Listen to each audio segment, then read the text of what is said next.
Welcome to the Secrets of College Planning. I'm your host, Santhanam, and today we're going to get some insight into military and a student going into military service.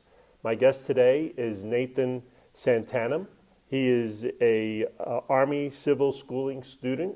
He went to West Point and is currently going to Wisconsin School of Business. And welcome to the show. Thank you. Great for having me. Appreciate it. So usually I start my guests where you went to school. Yeah, so I was a 2014 graduate of the United States Military Academy at West Point for undergraduate. I spent the past 8 years serving in the Army in logistics and got the opportunity to have my grad school funded by the U.S. Army. So I'm currently at the Wisconsin School of Business studying marketing analytics and insights, and I will be following on, continuing on military service, working as a Congressional Athletic Commissions liaison for West Point upon graduation in May. Wow, fantastic. So let's go back in time before we get into everything of what you're doing now. In high school, when did you start thinking about going to college? Was it freshman year of high school, senior year? When did it all start for you? My dad always pushed college from a very young age.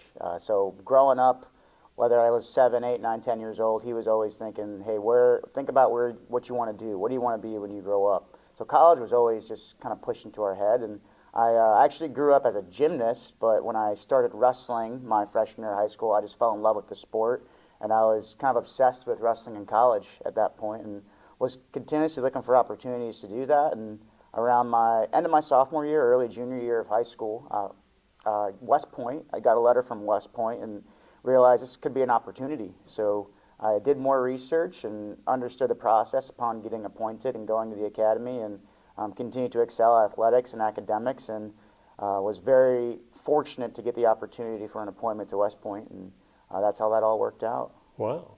So tell me something. It's a little bit different to go to military schools like West Point. Give us what the process is. What do you actually have to go through to actually get accepted to West Point? For sure. So my experience is a little dated because when I graduated high school 2010, so started the process late 2008. So what kids will have to go through, what student athletes will have to go through now is different than what I had to go through. But people who talk to me, I always recommend starting late sophomore year, understanding the process and contacting the academy, what you need to do. The benchmarks, you need a congressional appointment from your state congressman or a state senator. In different states, interview that in different ways. Some states do an interview, some states just want you to submit an application.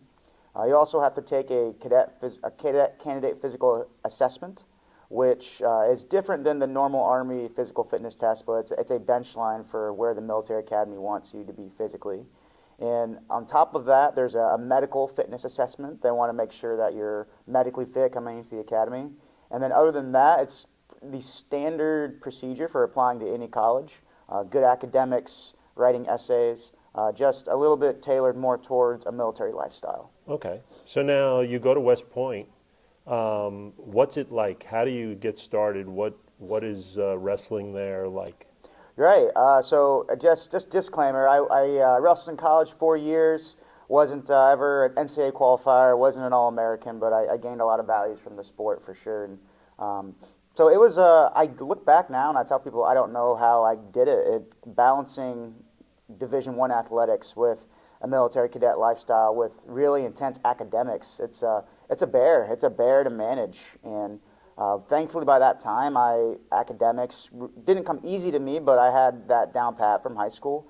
Wrestling, there was a lot of time commitment to that.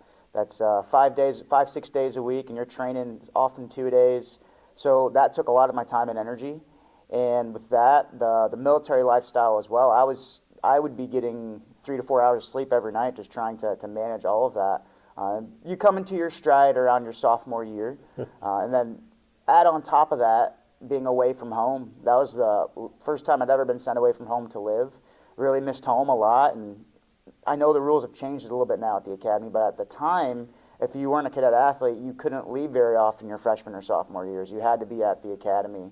And so if you've ever been to West Point, it's secluded from the state of New York. It's in the Hudson Valley, beautiful area, but a little more difficult to get to New York City or get to other spots. So you're definitely isolated, and it's difficult, but it's under those conditions where true greatness thrives and true greatness prospers. And it took me a while to kind of come into my own, but after a while, under my stride, it started to get a little easier. And when I graduated, I was officer in the United States Army versus a high school wrestler when I came into the academy. Right. So give us a little sense of wrestling. What was wrestling like at the academy? Give us like a year's worth of, when did you get to school? Did you get there a month before everybody else?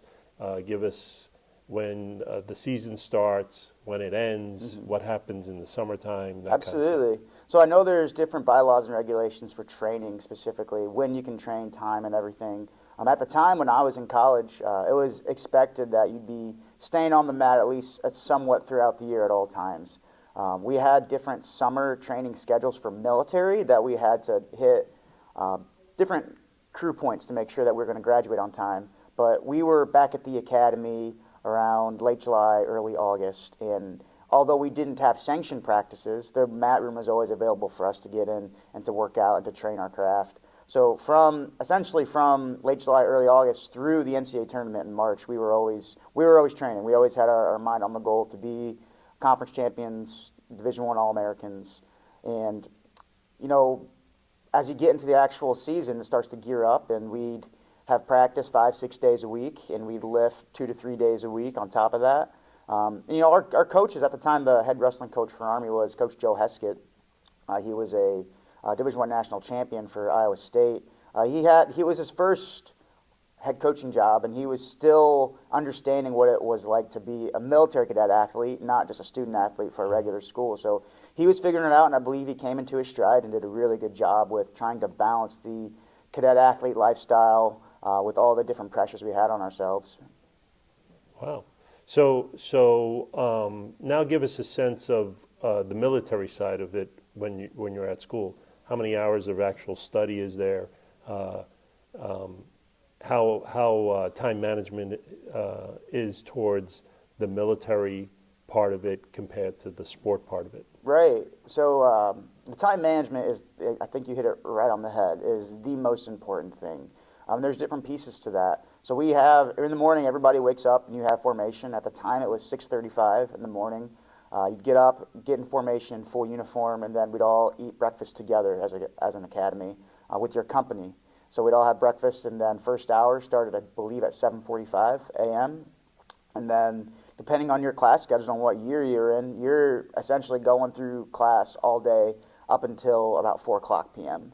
And then for core squad athletes or the Division I athletes, then you get into working out, you get into your practice right after that. So for academics, depending on your course load and depending on the year, you could be in class from 7:35 a.m. till 4 o'clock p.m. depending on the year, depending on the year that you're in.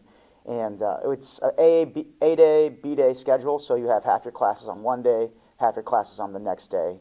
And it's, like I said, it's a grind. Academically, it is a grind. Thankfully, although it was difficult, it was manageable because I just built good habits from high school. So now you graduate, and now you're going to Wisconsin School of Business. Why, and what do you want to do when you get out? For sure. So I was very fortunate to interview for the Army Civil Schooling Program. I got a notification from West Point that a job was available to be an Congressional Athletic Admissions Liaison.